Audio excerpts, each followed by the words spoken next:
দীর্ঘ 2 মাস ধরে জলাতঙ্ক রোগের টিকার সংকট চলছে মানিকগঞ্জ সদর হাসপাতালে।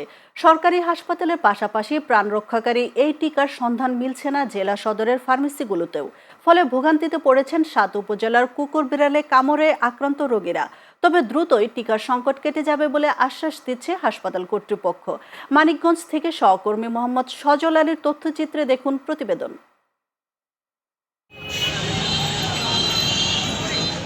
প্রায় 16 লাখ মানুষের চিকিৎসা সেবার অন্যতম ভরসা মানিকগঞ্জ 250 শয্যা বিশিষ্ট জেনারেল হাসপাতাল। প্রতিদিন জেলার 7 উপজেলা থেকে এখানে চিকিৎসা নিতে আসেন রোগীরা। বিভিন্ন রোগের পাশাপাশি নিয়মিত চিকিৎসা নিতে আসেন কুকুর ও বিড়াল কামড়ে আক্রান্ত রোগীরাও।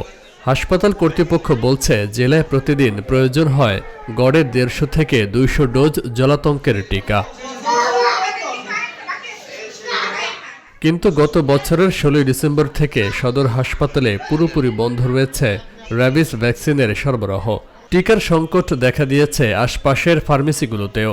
ফলে বাধ্য হয়ে ফিরে যাচ্ছেন রোগীরা। টিকা সংগ্রহ করতে হচ্ছে পার্শ্ববর্তী ঢাকার সাভার কিংবা আশুলিয়া থেকে।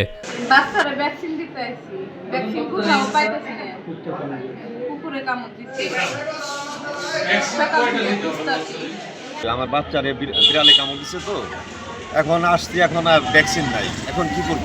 ভ্যাকসিনের জন্য ঘুরতেছি, তাও ভ্যাকসিন পাচ্ছি না।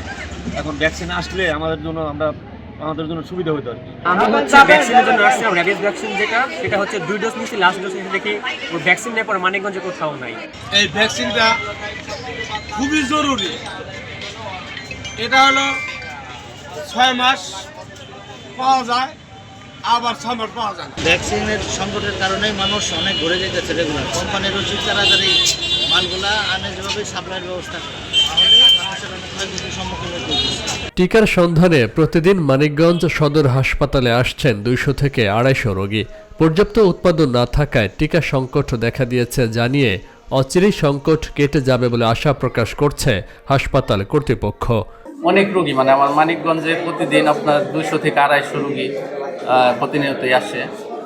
যাদের বেসরকারিভাবে দিতে পারি তারা নিয়ে যায়, আর যাদের দিতে পারে না তাদের বলি ঢাকা বা মহাখালী আশেপাশে যে হাসপাতালগুলো আছে ওইখানে যাওয়ার জন্য আমরা পরামর্শ দিই, যেহেতু সংকটময় সময়। অধিদপ্তর থেকে বলা হয়েছে যে আসলে আমাদের কোম্পানির প্রোডাকশনেরই ঘাটতি আছে মনে হচ্ছে।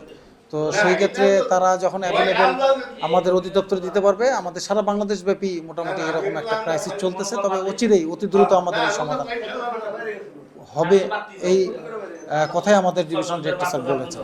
মানিকগঞ্জে জলাতঙ্ক টিকার সংকট কাটাতে অবিলম্বে পদক্ষেপ নেবে কর্তৃপক্ষ, এমন প্রত্যাশা ভুক্তভোগীদের।